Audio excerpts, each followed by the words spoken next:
while, like, you were never gaining a lot of weight or anything, but it came down, it came to a point where you were wetting the bed a lot and always thirsty and just slept a lot, and we were all sitting around, and I was concerned about you, but we were all sitting around upstairs, me, auntie, grandma, grandpa, and that because we lived with grandma and grandpa. And auntie had said, "You're just nothing but skin and bones. You look like E.T. You're just nothing but skin and bones." So the next day, I said, screw it. I said, I'm going to get him into the doctor. Maybe you have a bladder infection or something, because you were wetting the bed a lot, And at that time, you were potty trained, so I took you to Dr. Thomas, because he was our doctor then at Health Partners. Okay. And said, no, there's something wrong, bladder infection or something.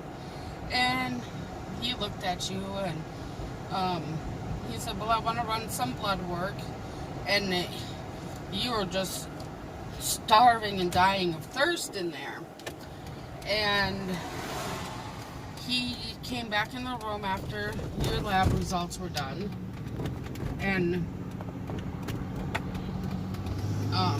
he looked at me. He said, so we know what's wrong with him.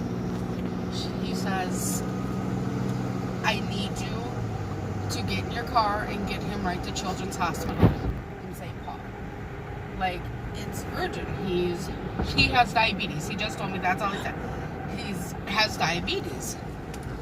So I freaked out. I went in the waiting room because we were waiting for him to call over to the hospital to let them know we were coming. And I had called Grandma, and I broke down crying, and Dr. Thomas's nurse came out. She was going to lunch or something, and she came up and she gave me a big hug and told me it was going to be okay. Your mom was in tears. I said, okay. I called your dad. I said, look, we have to go to the hospital. He's going to be admitted. He's got diabetes. I'm coming to pick you up. I called Grandma, called everybody. So we were all talking, and we're like, okay, yeah, he's got diabetes. That's okay. We can get rid of it. We're going to eat healthy. We're all going to eat healthy and everything. I didn't know nothing about diabetes, Tashawn, except for type 2, So I'm just like, oh, we'll all eat healthy and we'll kick diabetes ass. He won't have it, whatever.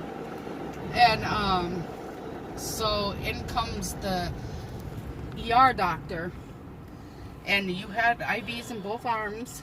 Yeah, I remember that. And he looks at me, and I'm like, oh, doc, we have a good plan. We're going to eat healthy. And he looks at me, and he says, I'm sorry. He's like, he's insulin dependent. He's going to need shots the rest of his life. I said, my heart broke. Son, you're terrified of needles. You've always been terrified of needles. How am I going to give my son insulin shots all the time? And if I don't, he's going to die. Like, yep. How am I going to do that? Like, I don't know. So you were in the hospital for 5 days, I believe. And we went through our trainings and everything else. You weren't in the ICU or anything. Let's go. But I believe when you were diagnosed, your blood sugar was in the 800s. What? Yeah. Did I have ketones? Yeah, you were in DKA. But I was told by the doctor that if I hadn't brought you in, that you would have died. Like, you probably wouldn't have made it another 2 days. Oh, rip. A lot of people go through what they call a honeymoon stage. Yeah, I heard of that. Maddie Nielsen shared it on her channel and said there's a honeymoon phase or whatever. But by the time we caught yours, yeah, you were already out of the honeymoon phase. Like,